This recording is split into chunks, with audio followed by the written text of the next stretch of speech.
Então tá bom. Então,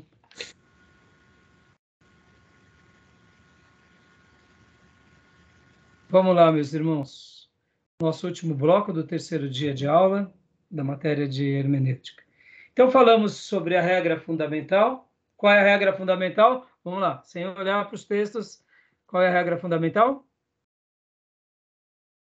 A Bíblia é seu próprio intérprete. Joia. Ou? Bíblia responde Bíblia. Ponto. Digam da forma que vocês desejarem, se familiarizarem, mas guardem isso. Primeira regra. Devemos usar do quê? O sentido usual, né? E comum da palavra. Sentido usual e comum da palavra, beleza? Agora, na segunda regra, vamos lá. Segunda regra. Segunda regra.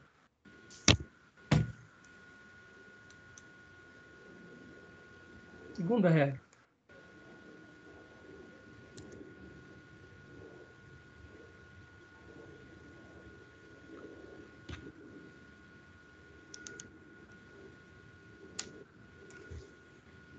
Deixa eu ver aqui. Segunda regra. Pode ler para nós, pastor Johnny. É de todo necessário tomar as palavras no sentido que indica o conjunto da frase. Olha só. Lá, lembra que eu falei, destaquem o termo palavras. Usual e comum, mas guardem isso, palavras. Tudo começa por uma palavra. Como que você constrói uma frase? Unindo o quê? Palavras. Palavras. Então, você só tem a frase porque nela você tem palavras. Sem as palavras, você não tem uma frase. Então, agora, a segunda regra vai pôr os nossos olhos no que? Em frases. É de todo necessário tomar as palavras no sentido que indica o conjunto das frases.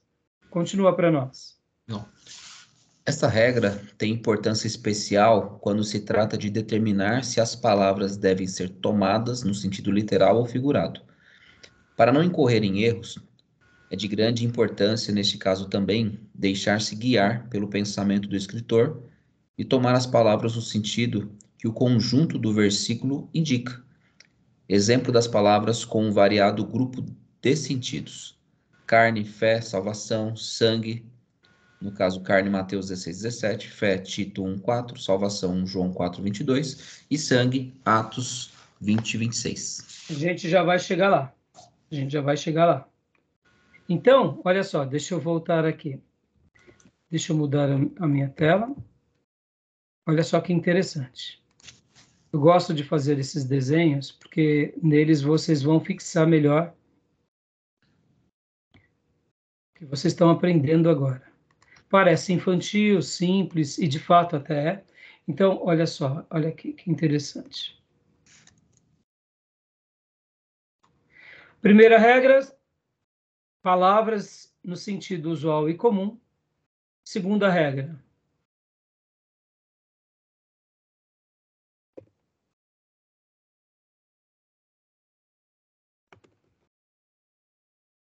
frases. Frases que indicam o seu conjunto. Mas guarda isso, principalmente a expressão frases. Vamos lá.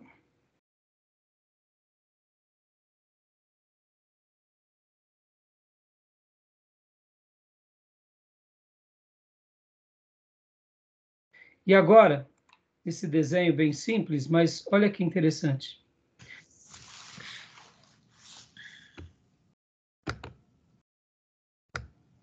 Aquilo que era uma única palavra, agora a gente já vai estar utilizando como frases. Depois a gente vai estar unindo isso daqui de uma outra forma, vocês vão compreender bem legal. Pode ver, irmãos, que a Bíblia e cada porção das Escrituras, uma característica que faz na NVI, ela divide por conjunto de frases. Vocês já notaram isso? Algumas Bíblias, elas seguem um princípio de ideia. Começa-se um parágrafo e depois aquele parágrafo vai diminuindo. Não sei se vocês já viram isso. Já viram? Notaram? Talvez Ou sim, não? mas eu não estou lembrado, não. Peguem, por exemplo, a NVI, vocês vão ver que começa um parágrafo, aí vem as frases. Abre aí a sua Bíblia NVI. Vamos pegar em qualquer texto do Novo Testamento. Dá uma olhada, você vai notar que ela vai tentar, algumas Bíblias fazem isso. Elas tentam seguir o princípio da frase. Vou dar um exemplo aqui. Abre em Mateus 11. É que, no caso dos evangelhos, eles acabam sendo... Mas tem Bíblias que, que eles tentam fazer uma tradução seguindo a ideia da frase. Quando acaba, eles vão para o ponto final, vai para uma outra linha, sabe? Começa com o parágrafo. Como a gente aprendeu na escola. Uhum, eu entendi. Você entendeu? Entendi. Né? Tem alguns textos, por exemplo, vou pegar aqui, ó, Jeremias 44. Quando a gente abre em Jeremias 44, na NVI, olha que interessante. Vou pegar várias Bíblias aqui, só para a gente fazer uma pesquisa rápida. Jeremias 44. Se você abrir em algumas Bíblias, Jeremias 44, você não nota essa diferença. Por quê? Porque está ali o versículo 1, 2, 3, 4, e aí vai e segue todo o capítulo assim. Por exemplo, na Revista Atualizada, eles geralmente não fazem essa separação, a não ser o título. Então, quando você pega aqui, ó, Jeremias 44, na Revista Atualizada, o versículo 1, 2, e aí segue todos os versículos, só vai tendo a divisão pelos blocos. Por exemplo, o título é Repreendida a indignidade dos judeus no Egito, na Revista Atualizada. Agora, aqui na NVI, tá, a desgraça causada pela idolatria. Jeremias 44.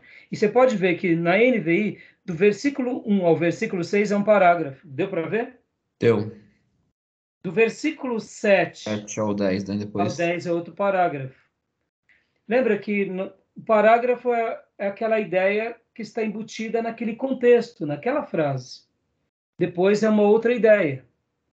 Parece bobeira, é claro, o que eu quero dizer aqui, mas a primeira regra, você usa a compreensão de palavras. Você põe os seus óculos e foca em palavras. A segunda regra, foca em frases. Onde tenha dentro daquela frase um começo, um meio e um fim. Então, por que é importante vocês olharem dessa premissa? Porque vocês, hoje não vai dar para acabar, mas as 5 regras que a gente vai estar aprendendo aqui, né, com o Lund, com o Nelson, eles seguem essa compreensão e vocês nunca mais vão se esquecer desses detalhes. Só para vocês terem uma ideia, só para fixar o ensino para vocês. Só um segundinho. A terceira regra, que a gente vai chegar na semana que vem, a gente vai ter que olhar para o texto. A gente vai ter que tomar as palavras que estão ali naquele contexto. Ou seja, olha como que... Estão entendendo? Vamos para o desenho aqui. Olha que interessante. Então, na primeira regra, palavras. Na segunda regra, frase. Na terceira regra, olha que legal, já é o quê? É o contexto. Olha aí. Então, são palavras. A gente vai fazer... Eu estou fazendo a primeira regra. Eu estou olhando o quê? Palavras. Aí, depois, eu vou para a segunda regra. Eu não já vou para palavras. Eu me observo o quê? Na frase. Eu vou para a terceira regra. Eu já olho o quê? Eu já olho o contexto. Eu já começo a olhar essa interação em que está entre essa palavra, essa frase, nesse contexto. Pastor, está ficando mais claro. Ó, tá clareando as regras? Tá clareando? Tá sim. tá? Olha só que interessante. A quarta regra é o objetivo do livro. Olha que interessante. Aí você fala assim, pastor, como assim o objetivo do livro? É bem simples. Olha que interessante. Qual é o propósito desse livro? Como assim, pastor, o propósito desse livro?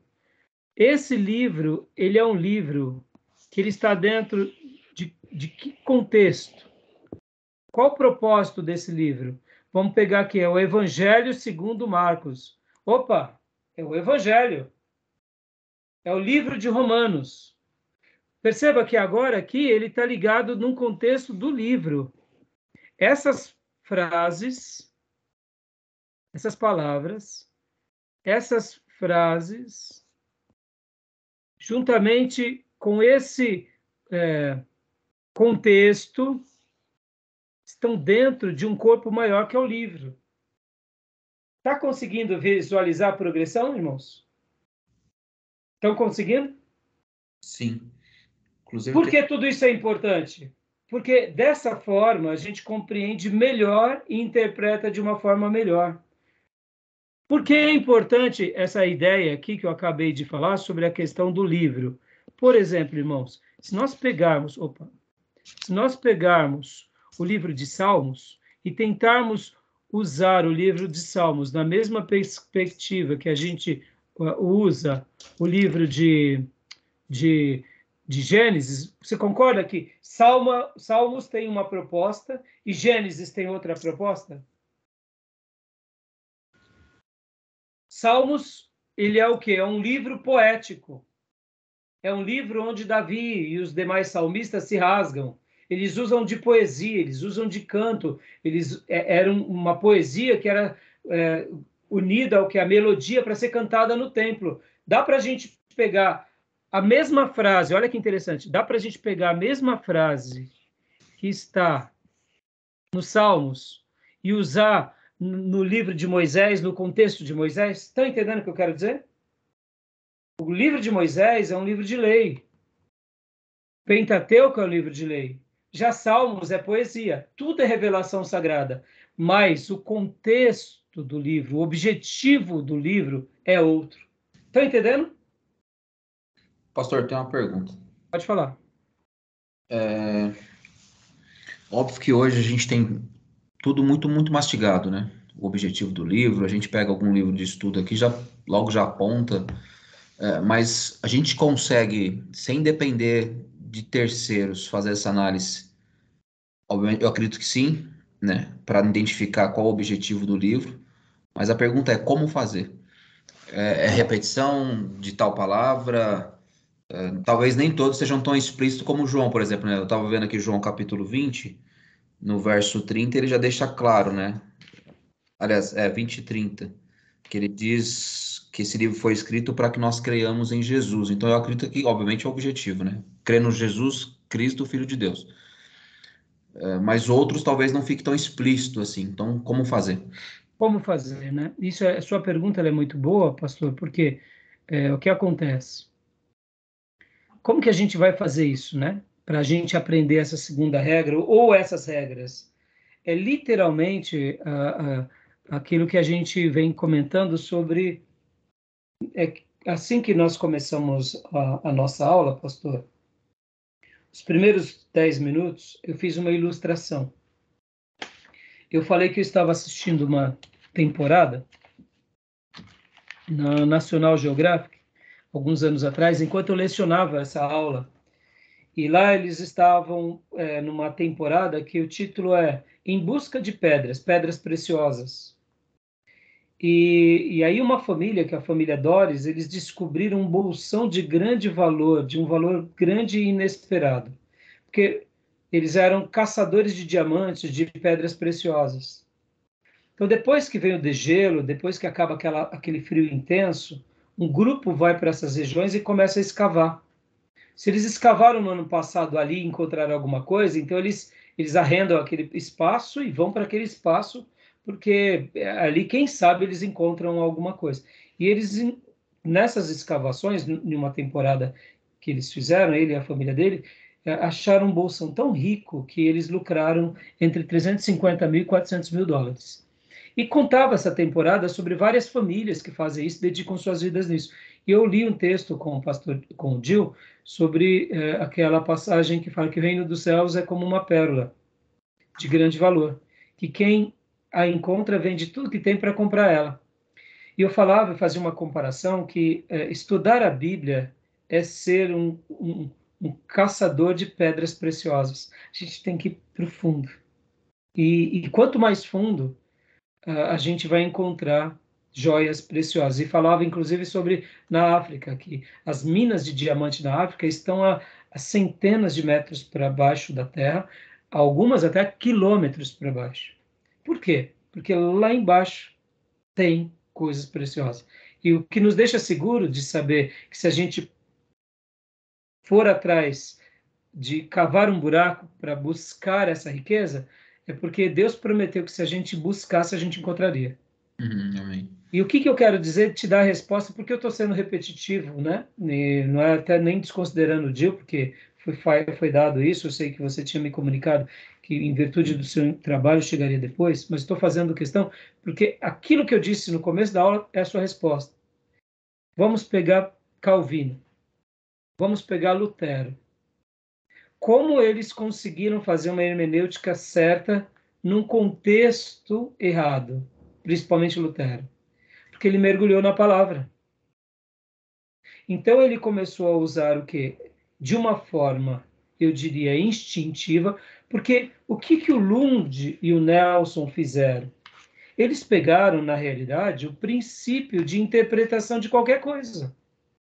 Se você está estudando engenharia, ou arquitetura, ou direito, ou vamos pegar que está estudando literatura, como que você vai fazer uma boa lição de casa em literatura? Você tem que primeiro entender as palavras, depois entender as frases, depois procurar entender em que contexto está aquelas palavras e aquela frase, para depois entender qual é o propósito daquele livro, ou seja, o que o autor estava querendo dizer. Quando a gente pega, por exemplo, um livro de literatura, né? Vamos pegar aqui um livro comum de literatura que eu tenho.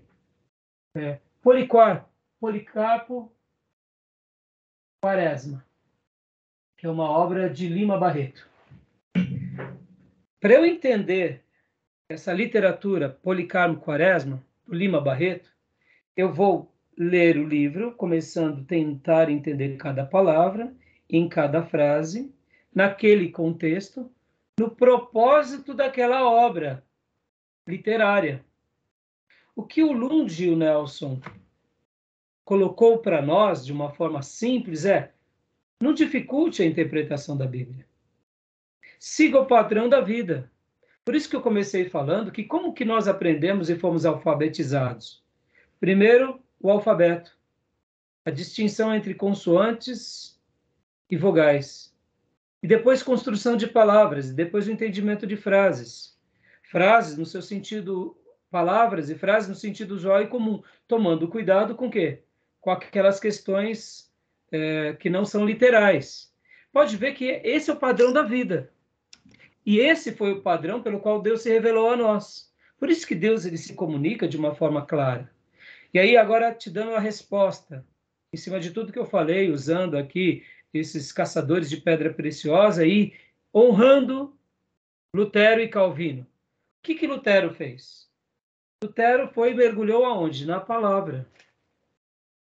Ele foi na palavra de Deus e começou a ver que as práticas religiosas dos seus dias era diferente dos ensinos da palavra.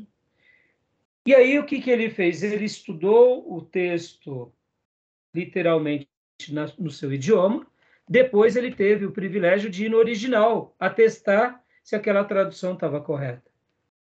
E ele viu que mesmo no original, ou mesmo na língua corrente dele, quando comparava o ensinamento sagrado com as práticas da igreja e as doutrinas que a igreja estava vivendo, estavam totalmente desconexas.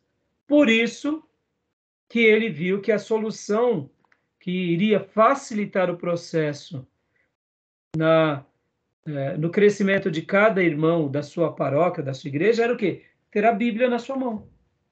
Ou seja, é o mergulhar, é o mergulhar. Calvino, vamos lá, você vê, a gente está tendo Lund, a gente está tendo Nelson, nós estamos tendo aqui, né, o Roy Zuck, nós temos também o Osborne, nós temos, né, o Luiz Berkoff, nós temos tantos homens de Deus que têm somente... Mas vamos lá, o que Calvino fez nos seus dias? Calvino tinha o quê? Tinha a Bíblia. E gastava tempo com as Escrituras, repensando dentro do quê? Desse princípio básico, dessa regra básica, que a Bíblia interpreta ela mesma. E quando a gente pega, por exemplo, que nem eu tenho ali, as Institutas de Calvino, volume 1, as Institutas de Calvino, volume 2, o que Calvino estava falando nessas obras? Eu já mostrei para vocês as Institutas que eu tenho? Não? Deixa eu pegar aqui rapidinho.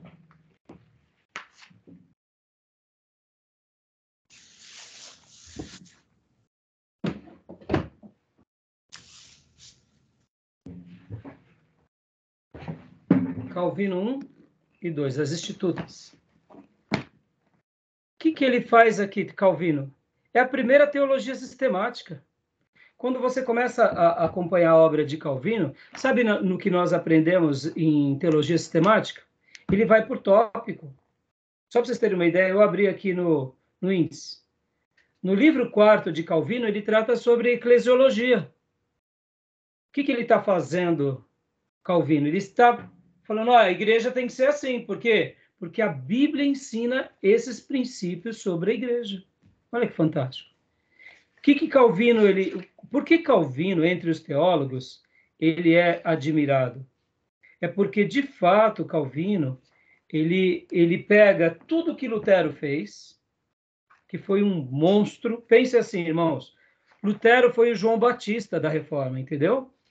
Ele vai lá, arranca os tocos, ele arranca tudo, ele sai destruindo tudo. Ele coloca a cabeça dele na guilhotina. Responder a sua pergunta, como que a gente faz? É o exercício com a palavra. É a devoção à palavra.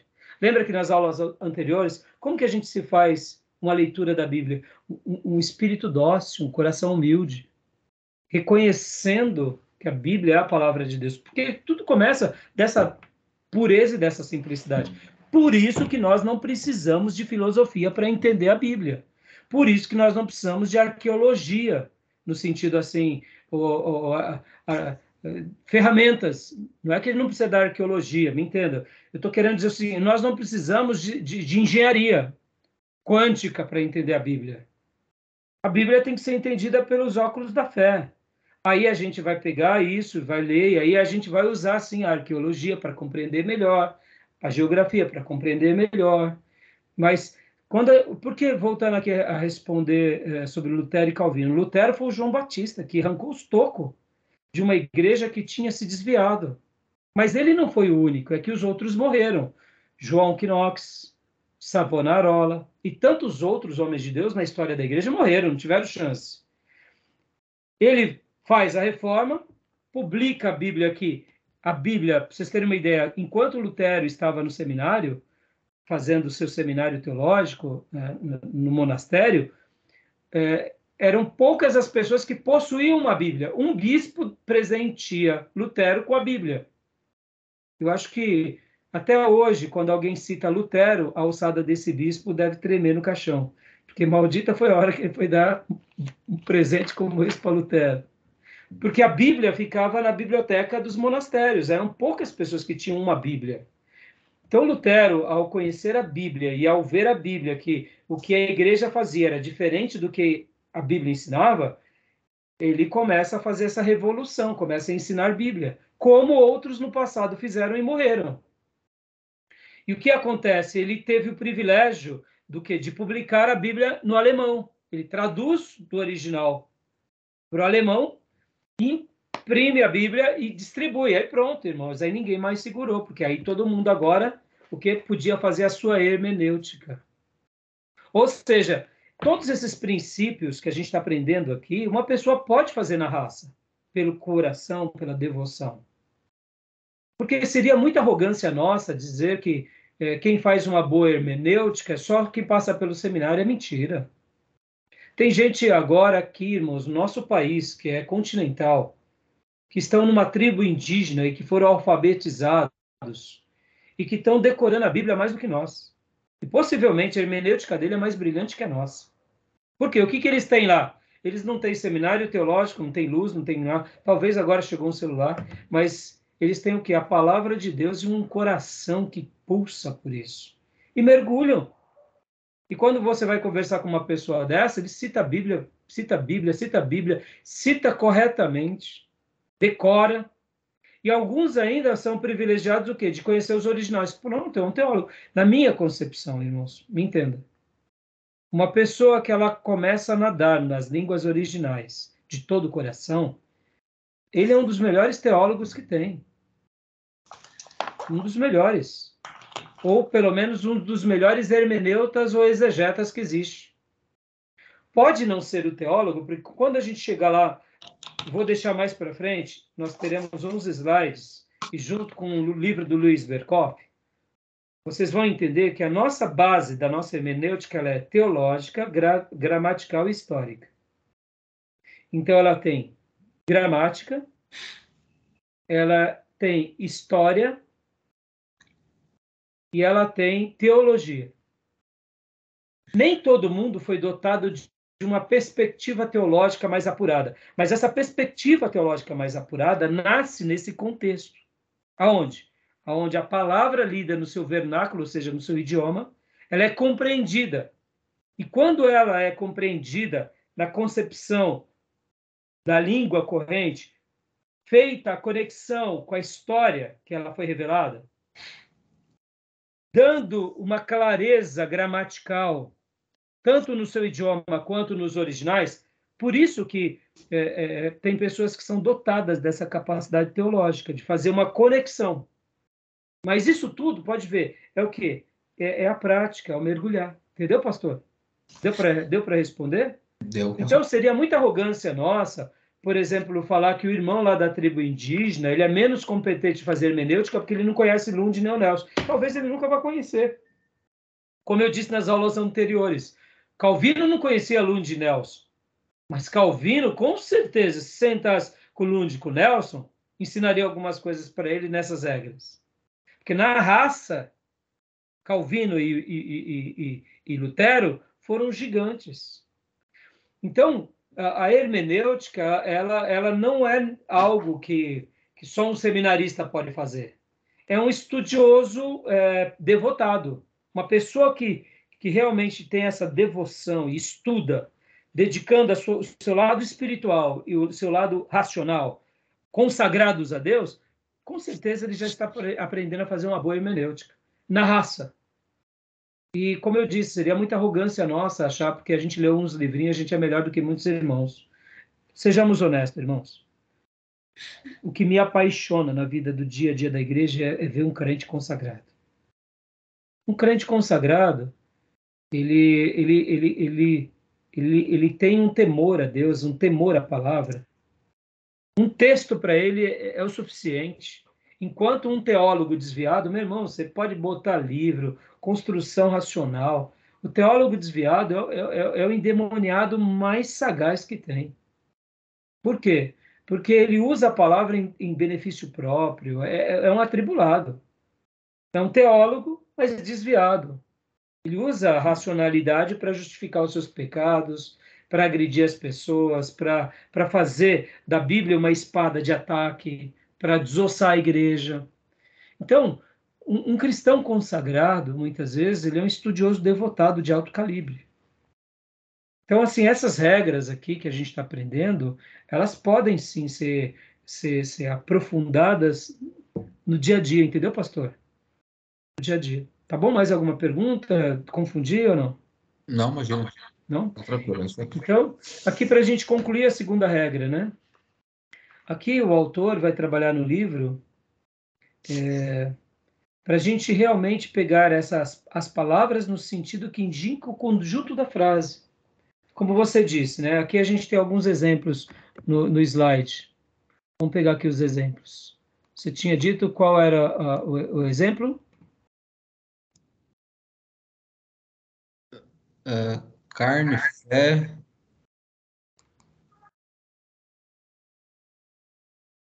Carne, fé, salvação e sangue. Vamos ler rapidinho, né? Mateus 16, 17. Pode ver que a gente tem que tomar essa frase no sentido literal ou também figurado. Porque se a gente não procurar fazer a leitura correta, por isso que, lembra que eu falei há pouco que a base, a nossa hermenêutica, ela está num tripé, que é interpretação teológica, gramatical e histórica. O sentido literal ou sentido figurado só vai ser bem compreendido se a gente for também lá para a história. E também se a gente entender bem essa gramática. Ou seja, a figura de linguagem pelo qual o autor sagrado, no caso do Espírito Santo, deu àquele vaso que registrou esse texto. Então, leia para nós aqui Mateus 16, 17. 16, 17. Respondeu Jesus: Feliz é você, Simão, filho de Jonas, porque isso não foi revelado a você por carne ou sangue, mas por meu Pai que está nos céus. E qual era a sua dúvida que você tinha falado há pouco? Você tinha falado do texto de carne? Não, na verdade não era meio uma dúvida, né? Era...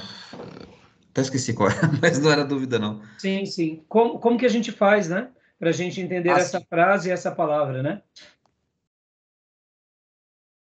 Na verdade era dentro do livro, né? Eu pego que seria, acho que talvez a quarta regra que o senhor estava mencionando aí. Dentro do livro, O sei lá, objetivo do livro, né? é o objetivo do livro.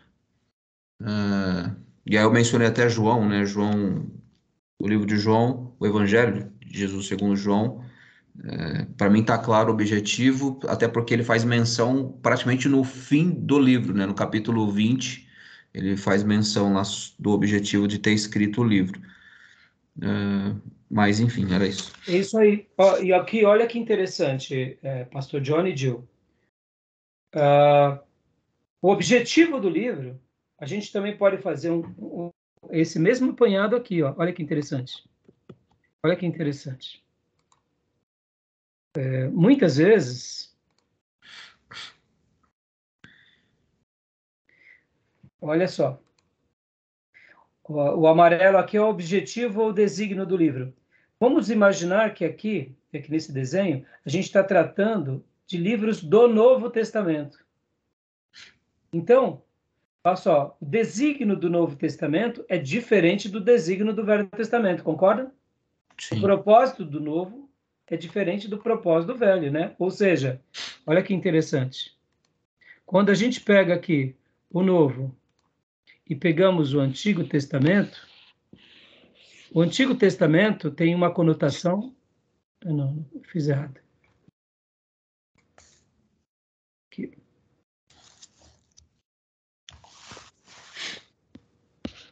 Não sei porque eu não estou mudando a cor, não estou conseguindo. Não tem problema. O Antigo Testamento, ele tem um propósito, um desígnio. Já o Novo Testamento é diferente. É tudo palavra de Deus. Mas nós não podemos dizer um é a antiga aliança, outro é a nova aliança. Ou seja, mesmo... É claro que a quarta regra está falando de um livro, tá? Ele está falando de um livro do Novo.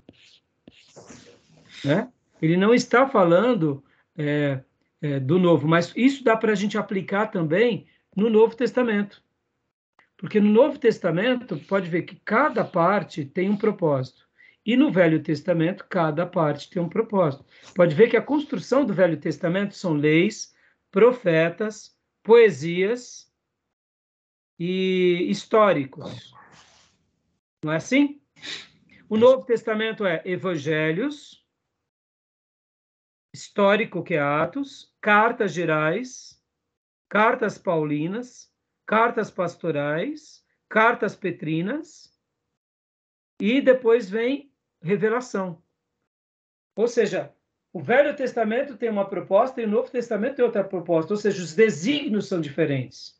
Então, quando a gente está lendo, vamos supor, salvação no Velho Testamento, e aquela palavra salvação está no Velho Testamento, Ela pode ter uma correlação no Novo, mas o propósito do livro no Velho Testamento, e a palavra salvação, conota a algo, assim como no Novo Testamento. Vocês estão me entendendo? Não é que um vai casar com o outro, um vai estar correlacionado com o outro, mas o propósito do livro é diferente. Deu para compreender ou não? Complicou? Não, deu sim. Deu sim. Tranquilo, né? Então tá bom. Então vamos rapidinho aqui para a gente terminar, porque já está dando a hora. Então, só para a gente terminar aqui, eu vou ler Tito, Johnny, Gil, leia João 4, 22 e Gil, Atos 20, 26, né? Tito 1, 4 diz, olha só. A Tito, meu verdadeiro filho em fé, comum, graça e paz da parte de Deus, de Cristo Jesus, nosso Senhor. Tito 1, 4.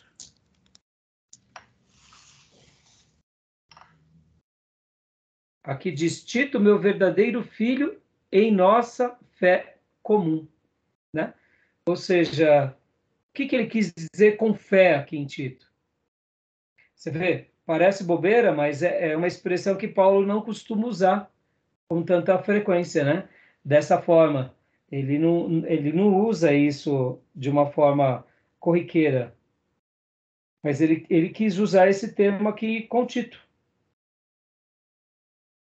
Deixa eu ver aqui em Strong, como que está na interlinear.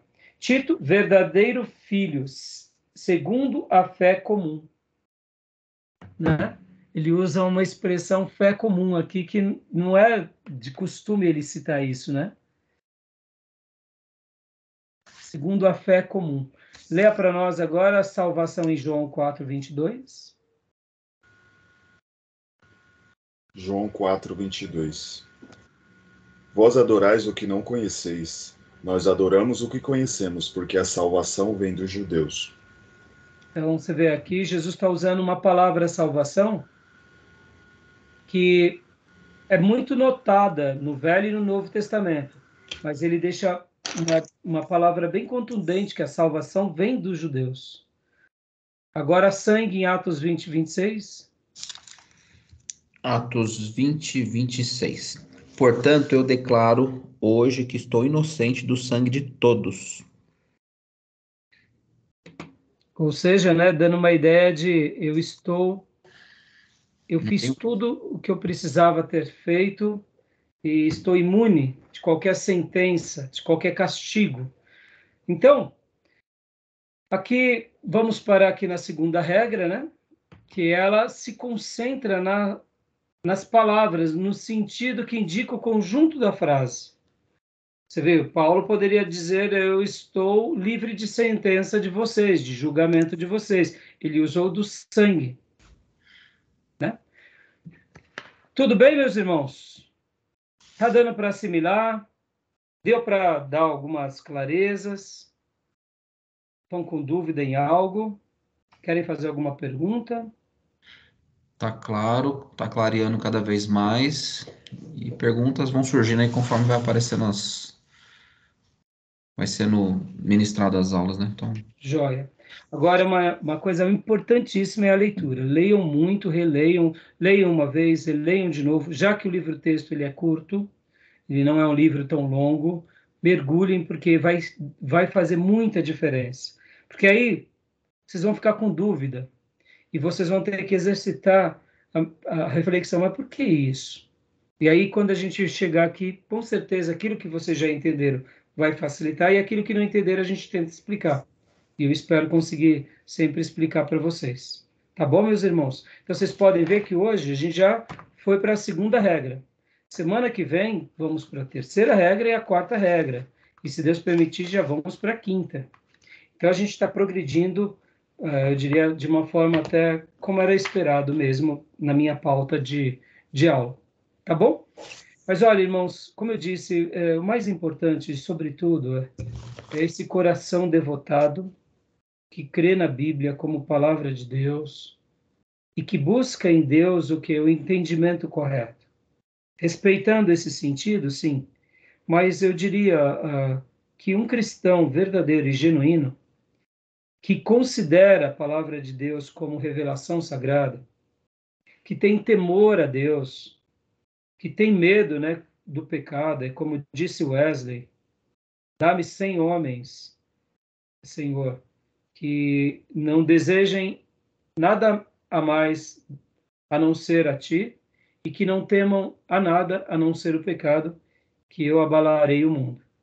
Esses 100 homens de Wesley, esperamos ser parte desses 100, e que Deus continue levantando em cada geração apenas 100, ou quem sabe muito mais do que 100.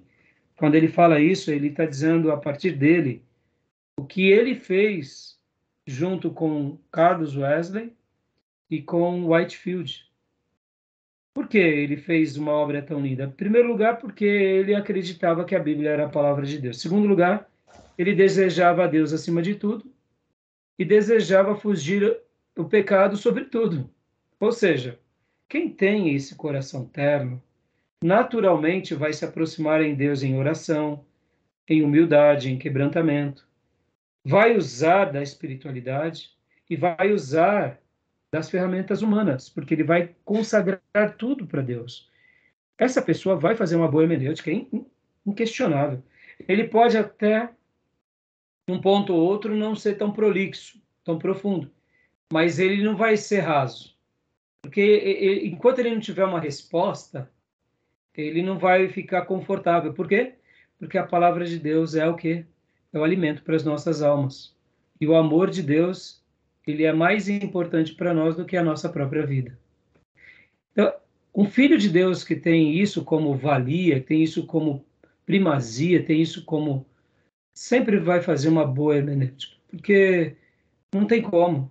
Ele teme, ele ama, né? Agora, já ao incrédulo, ao pecador, ao demagogo, ao cínico, ao hipócrita, ao arrogante, meu irmão, pode até fazer uma hermenêutica bonita na teoria, mas a vida vai ser um lixo na prática, né? Porque não conservou o que mais importa, que é essa piedade diante de Deus. Tá bom, meus irmãos? Que Deus nos ajude, que a gente seja agraciado, né, nas fileiras desses grandes homens de Deus aí, que marcaram e perpetuaram a história. Tá bom? Tá bom, amém. E qualquer dúvida, vamos tirando dúvida no grupo, né? Eu sei que hoje o nosso seminário está com poucos alunos, mas não tem problema. Nosso grupo tem ainda bastante ex-aluno lá. E qualquer dúvida, perguntam, pode participar lá. A gente vai botando no WhatsApp, vão criando burburinho, ou me procurem no pessoal também, tá bom? Ok. Então, queridos irmãos, que Deus continue abençoando vocês, dê uma boa noite, um excelente restante de semana e que o Senhor seja conosco. Agora e para sempre.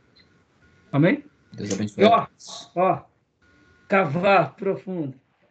Pegar umas pepitas, uma pepitinha. Amém. Quem sabe, Deus nos agracie, tá bom? Até terça que vem, amados. Até terça, graças a Deus. Bom descanso, graças a Deus a todos. Até Deus mais. abençoe. Tchau, tchau. Tchau, tchau.